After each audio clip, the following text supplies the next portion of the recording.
이 시간에는요, 청소년기부터 노년기까지 잘 살펴보도록 하겠습니다. 청소년기는 뭐 이렇게 우리 법적으로 따지면 또 그 연령 기분이 다 다르죠. 뭐 청소년 기본법에 따른 거 다르고 뭐 범죄에 다른데 기본적으로 청소년기 뭐 12에서 19세 이제 특징을 간략하게 살펴보는 거예요. 지금 여기 이제 구체적으로 12에서 19세 이렇게 청소년기. 영아기 제1 성장 급등기죠. 청소년기가 제2 성장 급등기예요. 청소년기 특징을 보게 되면은 대부분 청소년기는 어때요? 그러면 질풍노도의 시기라는 표현을 많이 하죠. 그러면 왜 이렇게 질풍노도냐? 질풍노도의 시기라고. 왜 질풍노도예요? 변덕스러워요. 왜 변덕스러워요? 사춘기라는데.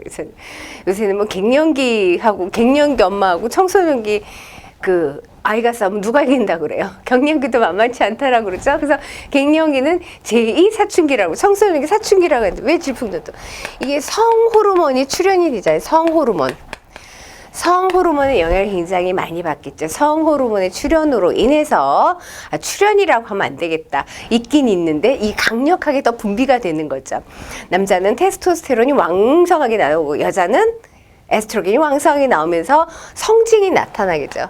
겉으로는 있었지만은 겉으로는 여자 남자 이렇게 나왔죠. 우리가 생후가 아니라 태내에서도 한 3개월, 4개월 정도 되면 성별을 알 수 있다고 했으니까는 그래서 보게 되는데 이 남자 여자에 대한 그 성적인 특징이 아주 강력하게 나타나는 시기가 청소년기입니다. 그래서 이때는 보게 되면은 추상적인 뭐 연율적인 사고 가능하다는데 형식적 조작기에 해당이 되는 거예요. 삐아제에 하면. 심리적 이유기라는 뭐야? 이제 지금 왔다 갔다 해.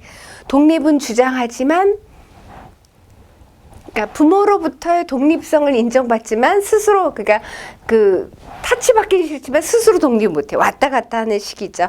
그래서 우리가 사회적 주변인식이 이렇게 되고 심리적 위기기간이라고 하는데요. 여기서 중요한 걸 다룰 것이 뭐냐면은 우리 청소년기 하면은 정체감, 마샤의 정체감 이론. 우리 물론 에릭슨의 정체감 이론도 배울 거예요. 그 에릭슨의 정체감 이론을 갖다가 바탕으로 해서 마샤가 정체감의 상태를 나타낸 거예요. 마샤. 에릭슨 이론은 다룰 거고 다시. 그런데 이 정체감 상태는 내가 어떤 위기의식을 느끼느냐, 위기감이 있는지, 위기감을 느끼고 관여를 하는지 참여를 하는지에 따라서 위기감을 느끼고 관여를 하는지, 위기감도 못 느끼고 관여도 안 하는지, 위기감 없이 관여하는지 관여만 하는지, 뭐 위기감 없이 관여하는 관여만 하는 거지, 아니면은 위기 의식을 느끼지만 관여를 안 하는지에 따라서 요거 네 가지는 우리가 꼭 반드시 아셔야 돼요.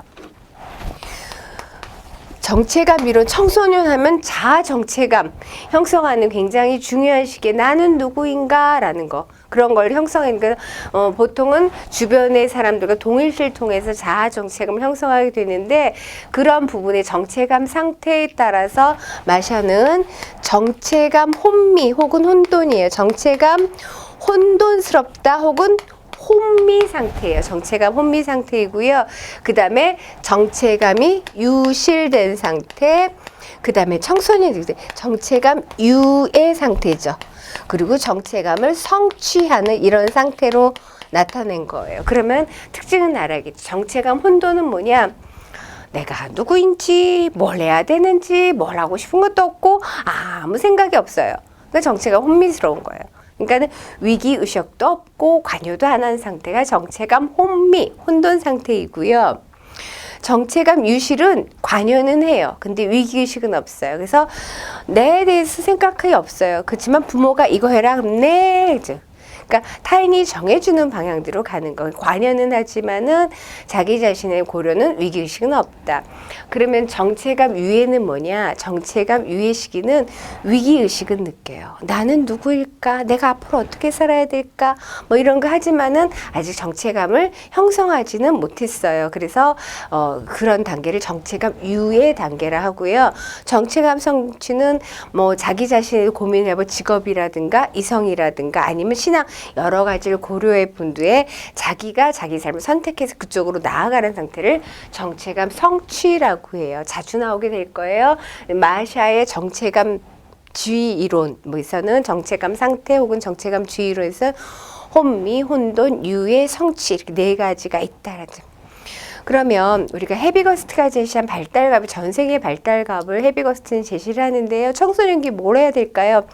이 헤비거스트는 연령에 따라서 그 해야 될 과업이 있다, 숙제가 있는 거죠. 그 단계에 맞게끔 건강하게 살려면. 그래서 청소년기는 성숙한 남녀 관계를 형성하기 시작하는 거죠. 그러니까 아동기까지는 이성보다는 동성을 더 좋아한다라고 그랬어요. 발달 단계에서. 근데 성숙한 남녀 관계를 형성하고 지금 청소년들이 이 질풍노도의 시기에서 이게 굉장히 중요해요.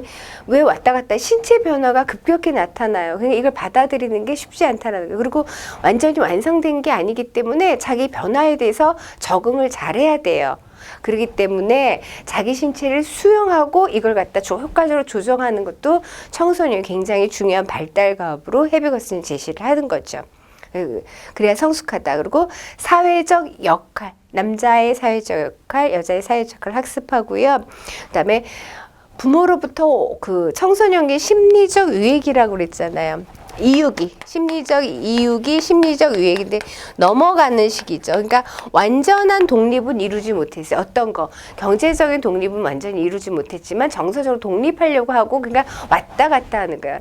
뭘 사달라고 할 때 부모니까 사줘야지 그러면서 다른 걸 때 내 인생은 나을 것 이러는 거죠. 왔다 갔다 하는 거. 그래서 이 헤비거스트는 청소년기는 부모로부터 심리적인 독립을 해야 되는데 이유기니까 넘어와야 된다는 거죠. 심리적인 독립을 이룬다. 이것이 청소년 발달과죠. 그리고 경제적 독립을 하지는 못했으나 경제적 독립의 필요성을 인지한다. 그죠?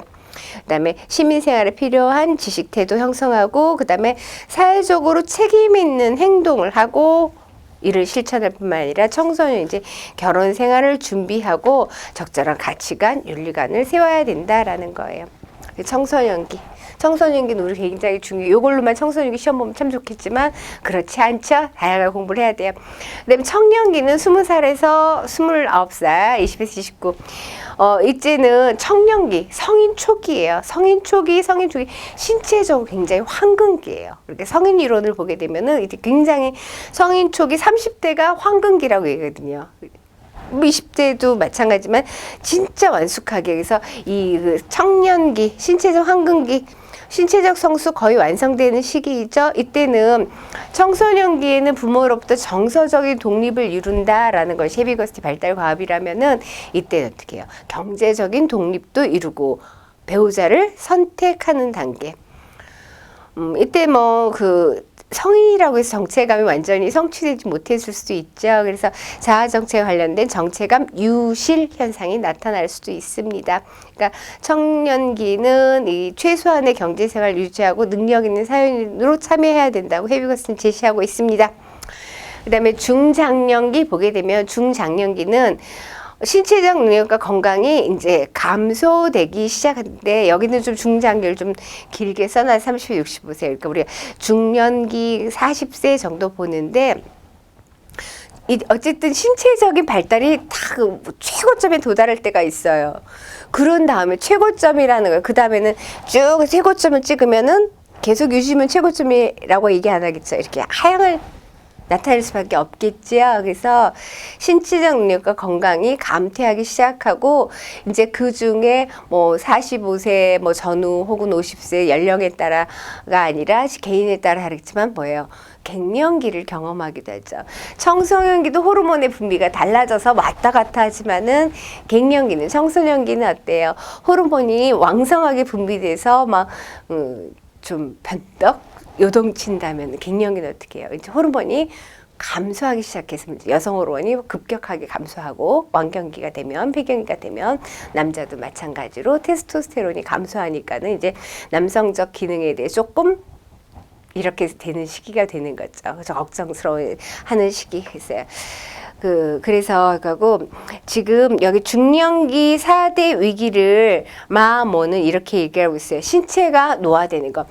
그 누구도 노화가 안 될 수 없어요. 그러니까는 내 나이가 40은 40 50이면 50, 60, 60, 그 연령, 내 친구보다는 조금 노화를 늦출 수는 있지만은 40대가 20대처럼, 60대가 40대처럼 이렇게 될 수는 거의 없겠죠, 일반적으로. 그러니까 신체적 노화가 된다라는 거 몰랐죠. 나도 이렇게 허리가 아프고 키가 줄어들 거라고 몰랐죠. 돼봐야 알죠. 그러니까는 이런 것들을 받아들여야 되니까 신체적 노화, 그 다음에 사회 문화적으로 스트레스는 엄청나죠. 스트레스 뿐만 아니라 경제적인 스트레스. 젊을 때는 몰라요. 벌면 되지 하는데 이제 어느 중년 정도 되고 나면은 계속적으로 상승선에 있지 못할 거라는 걸 알다는 거죠. 그리고 경제적으로 은퇴도 할 수가 있고요. 그래서 경제적 스트레스뿐만 아니라 정신적 스트레스, 이것이 마음 오는 중년기 4대 위기라고 하는 거예요. 다시 정리하면 신체적 노화, 그 다음에 스트레스, 사회문화적 스트레스, 경제적 감소, 그 다음에 정신적 스트레스는 증가하는 것, 이런 것 등을 그 마음 오는 중년기 위기라고 얘기하고 있습니다.